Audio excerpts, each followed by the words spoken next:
हम अपने ग्रुप 1 के बारे में डिस्कस किए। Hello everyone, welcome back. अब आज हम लोग लास्ट टाइम अपने ग्रुप 1 के बारे में डिस्कस किए थे कि मैंने क्या क्या गलतियां की थी और कौन से एस्पेक्ट्स पे अपने को स्पेशली ध्यान देना है नेक्स्ट अटेम्प्ट के लिए, और जो लोग पहली बार अटेम्प्ट दे रहे हैं तो उनको क्या ध्यान में रखना चाहिए। So we are beginning with group 2 this time. तो as you have all heard, SEMP का इस बार पेपर बहुत ज़्यादा लेंदी आया था। तो केस स्टडी जो पहला फर्स्ट क्वेश्चन आता है, mandatory question, it was almost like 4.5 pages. मेरे को क्वेश्चन पढ़ने में ही I took almost 10 minutes to read that question, and मेरे पास सिर्फ 20 मिनट बचे थे वो सॉल्व करने के लिए, and I was not able to crack it. तो ये डिफ़िकल्टी आ सकती है। सो आपको ये करना है कि पिछले के जो भी पेपर्स है, पास्ट अटेम्प्ट के पेपर्स, नाउ मई 18 जब से नया सिलेबस आया है तब से आपको हर एक पेपर, हर एक अटेम्प्ट का फर्स्ट क्वेश्चन लिटरली सॉल्व करके जाना है। At least you have to do writing practice. अगर आप इतना ज़्यादा नहीं लिख सकते हैं तो आपको एटलीस्ट की वर्ड, मतलब जो की वर्ड्स आते हैं उसको तो मार्क करते हुए जाना है, मतलब उसको राइटिंग प्रैक्टिस कीजिए। और आप सोचिए कि आप कितना मैच कर पा रहे हैं। It's not necessary that you should have a big lengthy answer, but you should have some matching concept. I mean थोड़ा उसके इक्वलेंट रहना चाहिए। I was literally not able to crack the first question, and बहुत अच्छा question था जो भी नवंबर 22 में आया था, उसको एक बार ज़रूर देख लेना। लोगों का एक गलती होती है कि they avoid standard costing because it's very difficult. मैंने भी ये गलती की थी। I used to like standard costing very much, cause standard costing was very interesting for me. I used to solve every question, मेरे को it was very easy. But honestly क्या हुआ था ना, तो जब मैंने प्रीवियस पेपर्स सारे सॉल्व किए थे, मई 18 से लेकर जो मई 2022 का पेपर था, I literally solve every paper. But मेरे को ऐसा लगा कि स्टैंडर्ड कॉस्टिंग के क्वेश्चंस एकदम आउट ऑफ द बॉक्स आ रहे हैं, so it's taking too much of time to solve them. तो मेरे को लगा इतना इट्स ए जनरल स्टेटमेंट, थोड़े टाइम पे क्वेश्चन इजी भी थे थोड़े अटेम्प्ट्स में, I am not generalizing it. But I felt it कि स्टैंडर्ड कॉस्टिंग में मेरा बहुत ज़्यादा टाइम लग रहा है। जो रेशियो होता है कि एक मार्क के लिए 1.8 मिनट्स को डेडिकेट करना है, I was not able to maintain that I was solving sums of standard costing.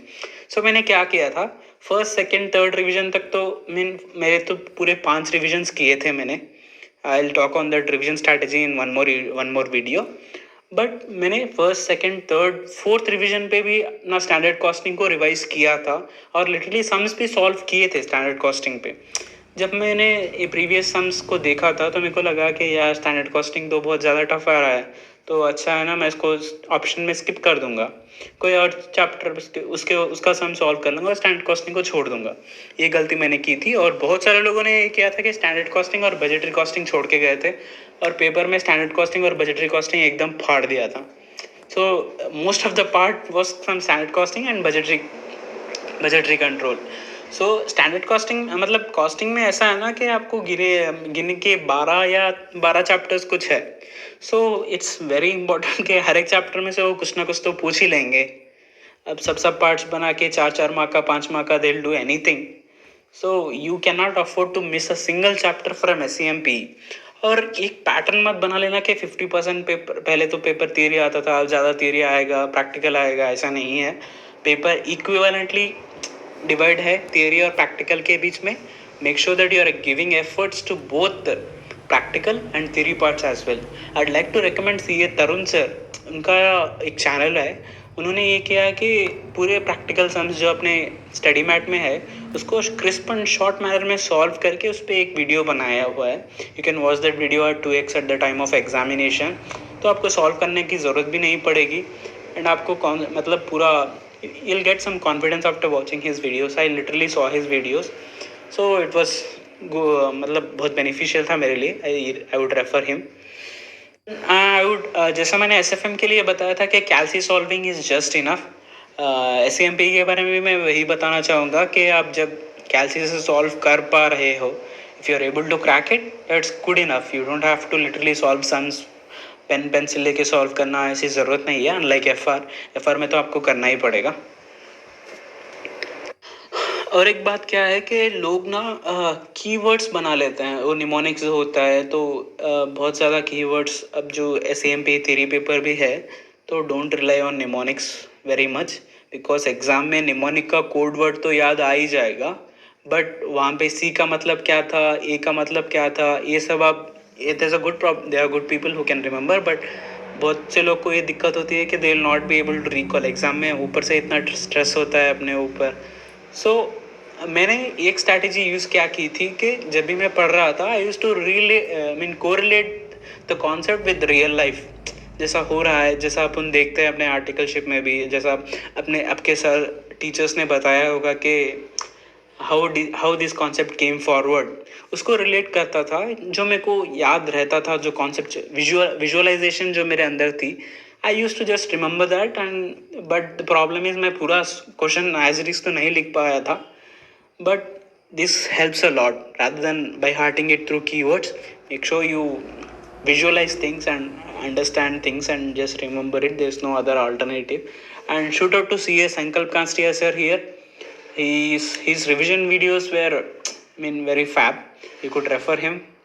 And we'll talk about the next subject here, which is an elective. And I had an elective of paper 6D. If the other people, for example, जिसका risk management था, I'm sorry, I'm not aware of it. And paper 6D, ladies and gentlemen. So shout out to CA Rohit Chipper sir here. He is the he is the mastermind of this paper. If you don't know CA Rohit Chipper yet, you're on the backtrack. You refer to his videos, his index, and his videos are available. You could refer him. Without his index, paper 60 will be difficult, I guess. But with his index, paper was very easier for me. And इस बार SEM मतलब 3 case studies को repeat आए थे. It was not directly कि आपको case study से मिल गया, आपको डायरेक्टली इसमें से उसमें कॉपी करना है, ऐसा नहीं था. क्वेश्चंस थोड़े अलग थे.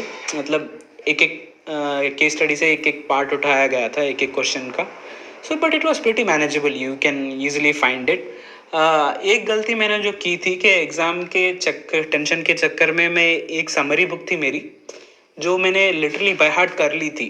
जैसे हम लोग पेपर 4 को पढ़ते हैं कि आपको याद ही करना है, as if it's not an open book exam. वो बुक मैंने लेके जाना भूल गया था एग्ज़ाम हॉल में. So before entering into exam hall, जब आप एंटर करने वाले होंगे, आप एक बार चेकलिस्ट चेक कर लेना कि आपके पास सारे बुक्स अवेलेबल है या नहीं. एंड आपने जो पेपर 4 में से जो सिमिलर टॉपिक्स है, फॉर एग्जांपल फेमा है, IBC है, पामला है, आप पेपर 4 ही रेफ़र कर सकते हैं. इतना ख़ास कुछ डिफरेंस नहीं है कि आपको पेपर 60 में सेपरेटली ध्यान देना पड़ेगा. बट फेमा में एक ऐसा टॉपिक है, फॉर एग्जांपल इमूवेबल प्रॉपर्टीज़ को लेके पेपर 60 में बहुत इंपॉर्टेंस दी गई है. पेपर 4 में ये इतना ज़्यादा इंपॉर्टेंस नहीं दिया गया है इस टॉपिक को. So for that you have to refer paper 60. मेरे को बहुत लोगों ने ये बोला था कि पेपर में बहुत लेंदी होता है लिखना, सो टाइम सफिशिएंट नहीं होता. But I guess it was pretty manageable. Don't get scared of what people are saying that. एक मॉक टेस्ट तो पक्का देना ही देना है. एंड पेपर में जो अपने को सोल्यूशन फाइंडिंग की डिफ़िकल्टी तो बहुत आती है, बिकॉज इंडेक्स आपको पूरा छान लोगे लेकिन आपको कहीं नहीं मिलेगा. डोंट गेट पैनिक, आपको मिल जाएगा. आपको एक काम करना है कि इंडेक्स को आपको स्टडी करना है, एटलीस्ट 2-3 बार तो स्टडी करना है. इंडेक्स में आपको ऐसा होना चाहिए कि कुछ टॉपिक पढ़ रहे हो तो आपको ये ख्याल आ जाना कि हाँ, ये इंडेक्स में तो ज़रूर है. इंडेक्स कौन से पेज में है, मतलब लेफ्ट पे है, राइट पे है, आपको एक ऐसा विजुअलाइजेशन तो आ ही जाना चाहिए. Make sure you do that. And I would like to recommend CA Shubham Singhal sir. उनके रिविजन वीडियोस थे. It was like 2 or 3 hours video, but I used to watch them at 2x. Usually we all do that. So they helped me a lot. Conceptual clarity, मेरे को बहुत सारे concept ऐसे थे that I did not have to refer book at all. मेरा ऐसे ही automatically I used to solve MCQs को आपको बिना बुक के हेल्प किए ही सॉल्व करना है. अगर आपको MCQs भी बुक में सॉल्व करने ढूंढने लग जाओगे ना, तो बहुत ज़्यादा टाइम वेस्ट हो ही जाएगा. तो 4 घंटे में 4 केस स्टडीज सॉल्व करना, it becomes quite difficult. So make sure you are referring book only for the जो क्वेश्चन डिस्क्रिप्टिव पार्ट आता है उसी के लिए रेफर करना है, not towards all the parts. Okay. And special mention about case study digest में 55 questions है और आपको 55 के 55 केस स्टडीज सॉल्व करने ही है. There is no other alternative. अब अगर आप ये बोलेंगे कि तो इसमें तो बहुत ज़्यादा टाइम लग जाएगा, तो what I would recommend here is, एक बंदा है यूट्यूब पे, he is great actually. His name is C A Balakrishna, he is from south. उनके वीडियोस ऐसे है कि this person just solves MCQs and descriptive part, he doesn't read the whole case study. आपको जब डिस्क्रिप्टिव सॉल्व करना है तो that guy he mentions what happens in a case study related to that question only. सो आपको एक fair idea लग जाएगा, plus आपको एग्जाम में तो आपको पूरा एज इट इज़ याद तो करने की ज़रूरत है नहीं, आपको क्लियर मतलब आपको क्रैक भी करेगा एग्जाम में कि ये केस स्टडी तो मैंने पढ़ा ही है, तो आपको इंडेक्स रेफर करूँ या ना करूँ तो आपको एक क्लियरली आइडिया मिल जाएगा। 5 में से 4 को चूज़ करना पड़ता है, तो उस टाइम पे ये ट्रिक बहुत ज़्यादा हेल्प करेगी। ये तो देखी हुई केस स्टडी लगती है, क्वेश्चंस भी सिमिलर लग रहे हैं, तो ये केस स्टडी डाइजेस्ट में है, इसमें से मेरे को इंडेक्स यूज़ करना पड़ेगा, so that becomes very easier. So C A Balakrishna sir, must refer him once and solve case study. 55 case studies आपको करने ही है, एंड एग्जाम में केस स्टडी जो स्टूडेंट जर्नल आता है उसको भी लेके जाना है, उसमें से एक क्वेश्चन आया था नवंबर 22 में। So talking about the next paper, DT here. DT में एक जो बेसिकली गलती लोग ये करते हैं कि मैंने भी ये गलती की थी कि मैंने एमसीक्यूज को इतना ज़्यादा सीरियसली नहीं लिया था। एमसीक्यूज को हल्के में लेने से बहुत प्रॉब्लम हुई थी, but the thing is rather than solving practical part you should solve MCQ, because MCQ ऐसा होता है ना, तो आपको पूरा कॉन्सेप्ट भी चेक हो जाता है और आपको कॉन्सेप्ट भी रिकॉल हो ही जाते हैं। If you are doing that, जो आईसीआई का केस वो बुक है एमसीक्यूज का, if you are solving that you will be able to revise more than 200+ concepts all together. So if you are done with studying, I would recommend go for solving MCQs first, then go for solving towards जो practical problems आते हैं उसको solve करना है। And DT का paper ऐसा है कि लास्ट फ्यू अटेम्प्ट्स में डीटी का पेपर मुश्किल ही आ रहा है मेरे पर्सपेक्टिव से। कंपैरेटिवली नवंबर 22 का पेपर थोड़ा इजियर था, it's just my personal opinion. तो do one thing, solve sums, वो भी कैलसी पे करना सफिशिएंट होगा। एंड प्रॉब्लम ये आती है कि आप यहाँ पे पेनल्टीज को इग्नोर करते हैं। Don't ignore penalties at all. If you are having difficulty in remembering penalties, I like to suggest you to refer C A Yash Khandelwal sir's video. उन्होंने पेनल्टीज को बहुत अच्छी तरह से याद कराया हुआ है, so it is very helpful on his part, and बहुत अच्छा था। एंड इसमें छोटे से चैप्टर्स जो है, for example authority of advance ruling, board of authority of advance ruling जो आया था, ये बहुत इंपॉर्टेंट चैप्टर्स है। इक्वलाइजेशन लेवी को तो बिल्कुल इग्नोर मत करना, इंटरनेशनल टैक्सेशन पे स्पेशल कंसिडरेशन इसको देना ही है। और एक चीज़ मेरे को एग्ज़ाम के पहले मिली थी, वो है पीजीबीपी की adjustment sheet by C A Yash Khandelwal. It's something like very awesome. उन्होंने सारे एडजस्टमेंट्स को कंपाइल किए हुए थे। अगर आप वो देख के भी जाएंगे ना बिना पीजीबीपी को पढ़े हुए, जो 14 मार्क्स का फर्स्ट क्वेश्चन आता है, at least half of that question you will be able to solve. ऐसे भी अपन 14 मार्क्स का पूरा कंप्लीटली सॉल्व करेंगे तो you are not very sure that you will get 14 out of 14, but with just adjustment sheet I guarantee you that you will get at least 7 और 8 out of 14 marks. सो वो sheet को एक बार देख लेना याद से। की पॉइंट्स होते हैं जहाँ पे कन्फ्यूजन का स्कोप बहुत ज़्यादा होता है, उस टाइप के पॉइंट्स पे थोड़ा ज़्यादा ध्यान रख लेना। और लॉ के पेपर में मैंने एक बात बोलना भूल गया था, वो ये है कि कॉन्सेप्ट को इंटरलिंक करना। फॉर एग्जांपल सेबी एलओडीआर और कंपनीज लॉ को इंटरलिंक कर लो ताकि तुमको कन्फ्यूजन ना हो। और बहुत सारे जगह ऐसा होगा कि तुमको बहुत ज़्यादा इंटरलिंक करना पड़ेगा, वो सारे इंटरलिंक्स को एक जगह ऐड कर लेना। और DT, coming back to DT में थोड़े जगह पे आप ये नोटिस करोगे, थोड़े जगह second hand plant and machinery allowed है, थोड़ी जगह तो नहीं अलाउड है, थोड़ी जगह तो 20% अलाउड है। तो इस तरह का कन्फ्यूजन होता है। जब आप फर्स्ट सेकंड थर्ड रिवीजन कर रहे होगे ना, तो उसके लिए एक सेपरेट से back side of the notes या कहीं पे भी लिख के रख लेना, यहाँ पे 20% second hand plant and machinery था, यहाँ पे नहीं था, यहाँ पे लैंड एंड बिल्डिंग का डिप्रिसिएशन मिलता है, यहाँ पे सिर्फ लैंड का नहीं मिलता, बिल्डिंग का मिलता है। इस तरह का कन्फ्यूजन हो सकता है, इस पर थोड़ा सा ध्यान देना। और रेट्स को लेके कन्फ्यूज बिल्कुल भी नहीं होना। और ये अपना न्यू रेजीम जो है 115 BAC BAB वाला, इस पे तो क्वेश्चंस मस्ट करके जाना है आपको। जो थोड़े कंपाइलर्स हैं, बहुत दिनों से ये क्वेश्चंस नहीं आ रहे थे, but now it is back on the track. 115 BAB BAC के क्वेश्चंस आ रहे हैं। लकीली नवंबर 2022 में तो नहीं आया था, but there is a good probability they last it once again. तो उसमें जो चीज़ें स्पेसिफिकली अलाउड है नहीं है, ये सब आपको अच्छे से ध्यान में रख के जाना है। सरचार्ज का कैलकुलेशन बिल्कुल भी नहीं भूलना है।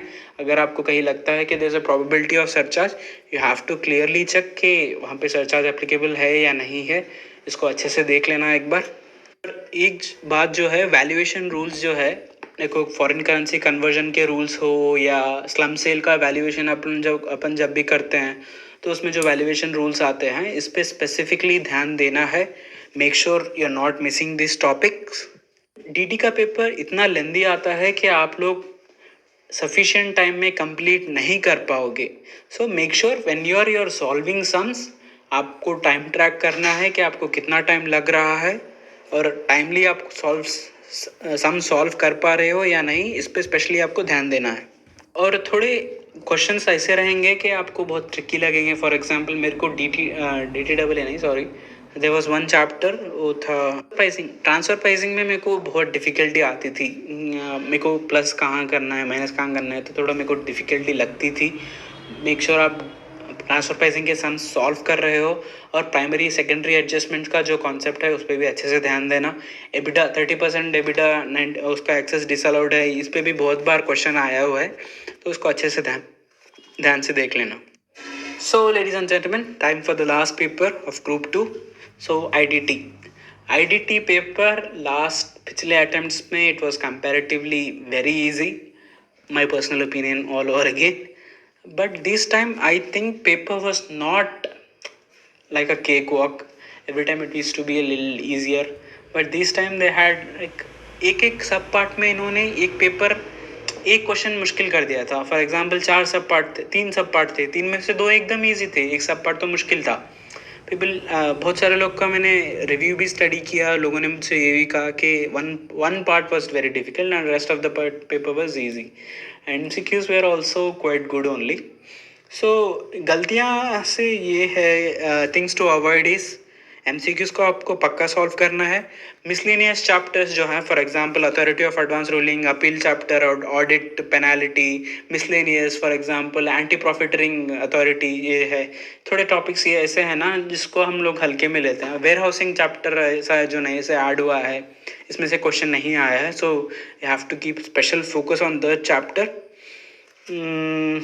और मेरे को वैल्यूएशन में ना थोड़ी बहुत दिक्कत होती थी, तो मैंने जीएसटी का वैल्यूएशन और कस्टम्स का वैल्यूएशन इस पे स्पेशल ध्यान दिया था और इस पे सम्स मैंने लास्ट डे पे भी किए थे। It is advisable to do that sums. For me it was very trickier. People's opinion might differ, for them valuations might be easier. And then exemptions का चैप्टर ऐसा है कि बहुत सारे एग्जाम्पशंस होते हैं याद रखने को, तो हम लोग को ये तो क्लिक हो ही जाता है कि फलाना चीज़ एग्जाम है या नहीं है, ये तो इजीली क्लियर क्रैक हो ही जाता है, मतलब याद तो आ ही जाता है। बट एक गलती यहाँ पे होने की स्कोप ये है कि फॉर एग्जांपल फॉरेन डिप्लोमेट्स की सर्विसेज एग्जाम है, आपको ये तो याद आ ही जाएगा कि फॉरेन डिप्लोमेट सर्विस ये तो एग्जाम्शन लिस्ट में था, बट प्रॉब्लम ये आएगी कि फॉरेन सर्विस डिप्लोमेट बाई था या टू फॉरेन सर्विस डिप्लोमेट ये था, तो इसमें आपको ज़्यादा कन्फ्यूजन हो सकता है। फॉर एग्जांपल आरबीआई है, सर्विसेज फ्रॉम आरबीआई और सर्विसेज टू आरबीआई, इसमें आपको कन्फ्यूजन हो सकता है। तो ऐसे जगह पे एकदम आपको चौकन्ना रहना है और वो टू वर्ड या बाई वर्ड इसको हाईलाइट करके लास्ट डे पे अच्छे से देखना है। एंड ITC का सम it was very unique this time. It was easier, but it was थोड़ा टाइम कंज्यूमिंग था समझना and all that. I don't know, after suggested answer I'll get to know how clearly I have done that sum or not.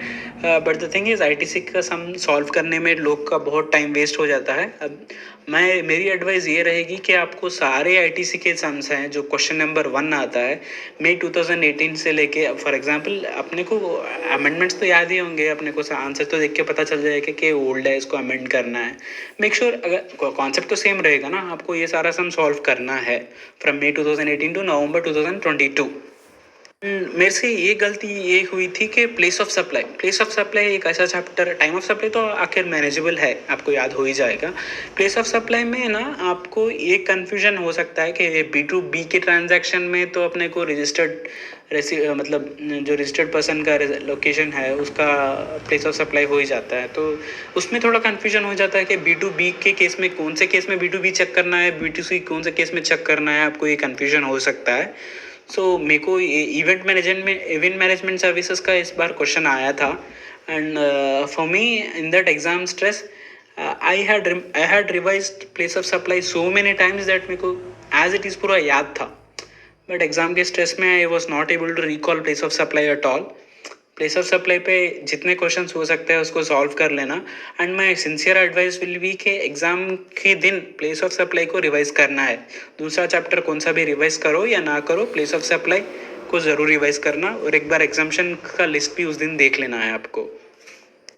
So that's it, guys. That's it for Group 2. And in the coming videos, I'll be talking about कि generally आपको क्या mistakes avoid करनी है during your preparation days, and exam के time पे आपको क्या mistakes avoid करनी है. This was specific to group, I mean subject wise, but we'll be talking general mistakes that we do in exam halls in the upcoming videos. I hope you like the video. Thank you. See you soon.